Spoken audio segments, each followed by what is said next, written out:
also correct that as a result of very stringent IMF program to which we have adhered to in letter and spirit, and that's why IMF is now these days, I would say very cautiously, using Pakistan's success story as a role model in third world countries.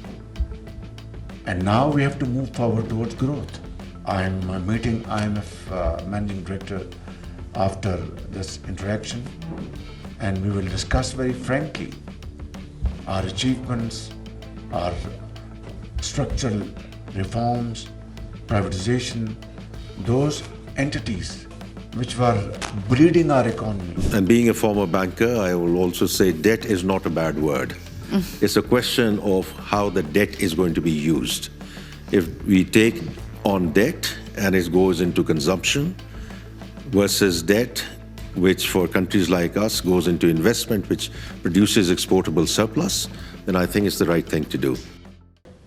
I think unless and until we stop this bleeding of our economy through these measures, challenging as they are, our economy will not be on sound footing, no matter what we do.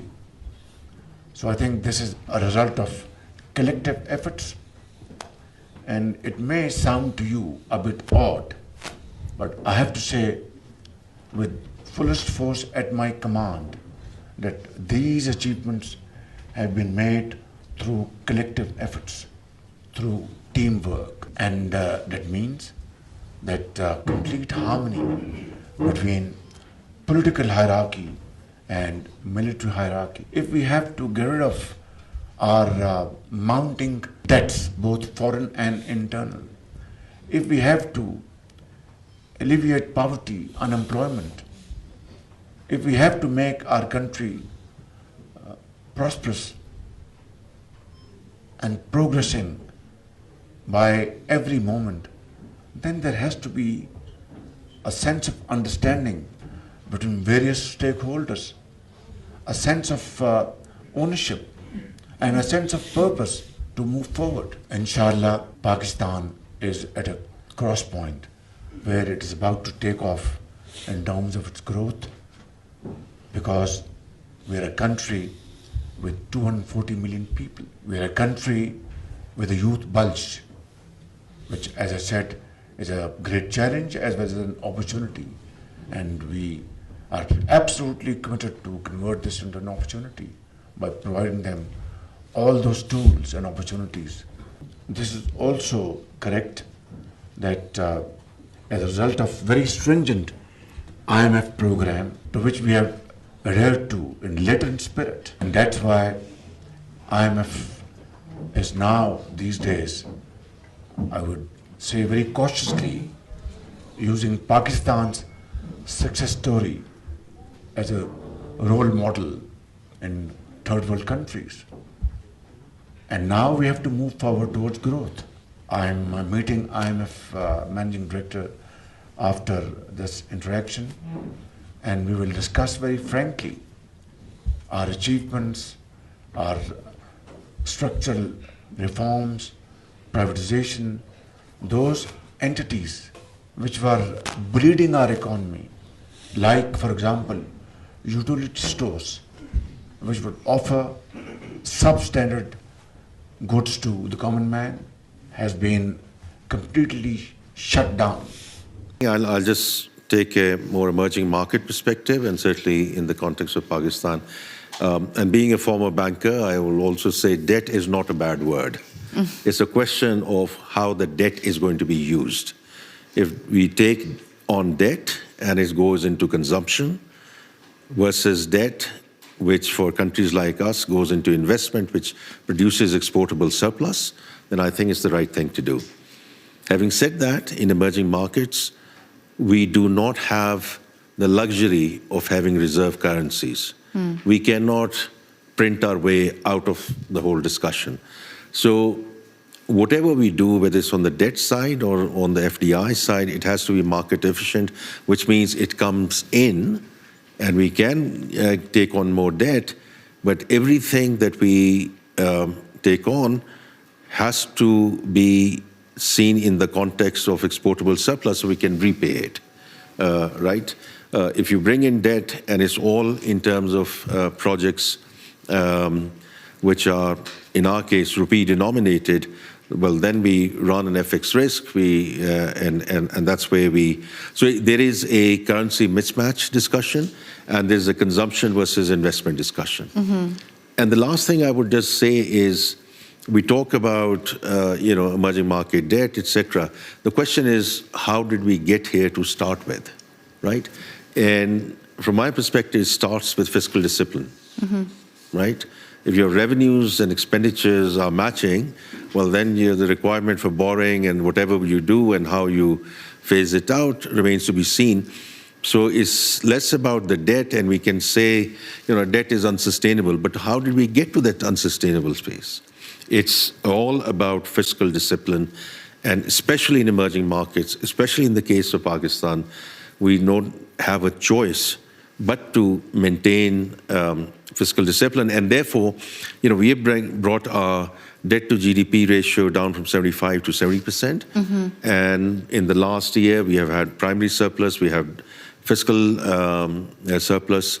And I do think that's how responsible governments have to behave as we go forward. Yeah, I'm just going to ask you a follow-up question, since you mentioned, not all debt is bad. Ray Dalio has written a lot about debt, and in his latest book, he explains that in the early stage of a debt cycle, debt fuels growth, but as it expands and outpaces growth, it actually creates fragility in the system.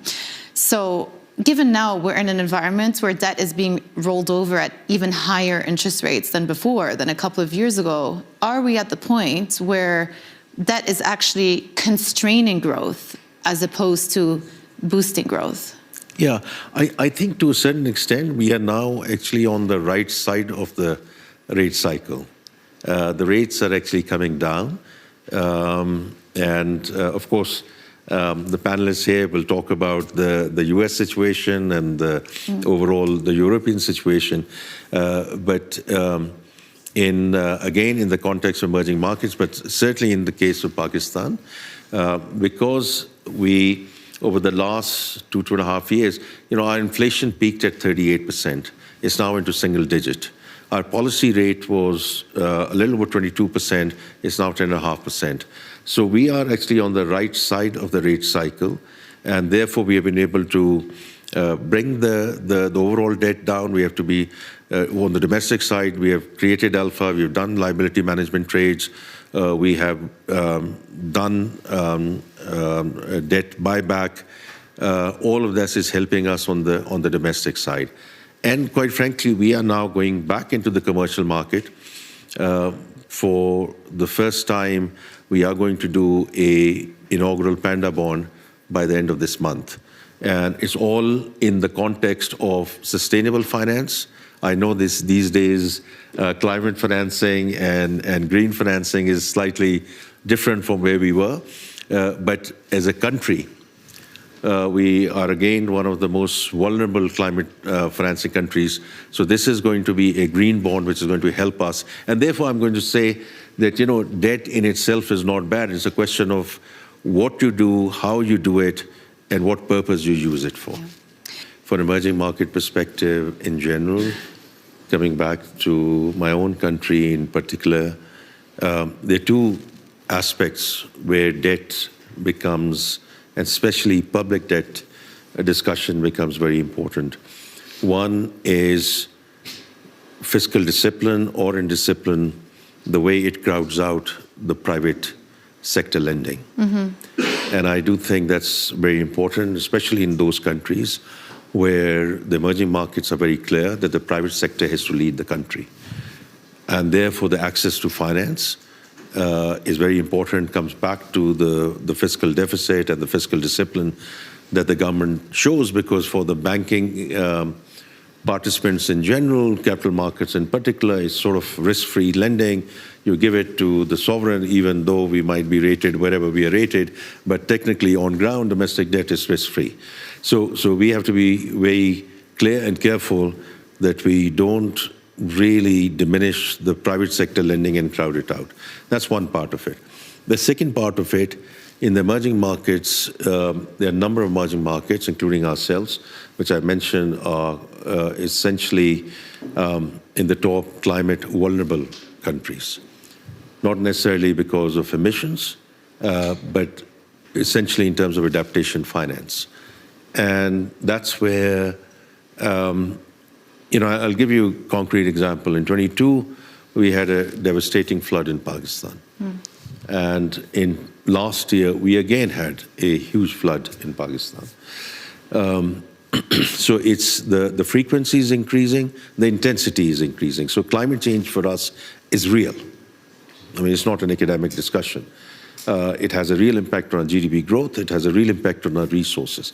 The fact that we were able to build fiscal buffers over the last 2 to 3 years is that in 25, so 3 or 4 years back, 3 years back, we went into an international appeal right away to the UN agencies, etc., in terms of rescue and relief. Last year, the Prime Minister and the Cabinet decided we have enough fiscal space available, we are going to fund it ourselves. So I say it in the context that this debt discussion becomes very critical for emerging markets in general in terms of crowding out the private sector and the exogenous shocks. And the exogenous shocks for us is not only whatever is happening in the geopolitical space, for us climate change is real. And therefore building the fiscal buffers and bringing in the fiscal discipline and therefore keeping our debt levels at the right level is extremely critical. It's just a question of new debt and how it sort of works out and where it goes. So in December, we have just closed the single largest syndicated finance in the history of our country. It's roughly about $3.6 billion. It's been led by IFC and US Exim is in there and all of that. And this is to finance essentially a copper mine. And that copper mine will come into production in 28. In the first year of production, the commercial output and export is going to be roughly $2.8 billion, which is roughly 10% of our current export base. And this is just a start. And that's why I said, where do you get the debt and how you're going to finance it and where it goes? Because for us, this is the start of the whole discussion, and we are going to, if we need to, get more debt. Because the Tatian belt in one part of our country, from our perspective, is the supply side response in terms of the copper shortage and in terms of energy transition, in terms of EV transition, which is inevitable in the world. So it's a question of where you get the debt, how that debt is used, and so that's where I started off from. The debt in itself is not bad. It's a question of how we use it. Yeah.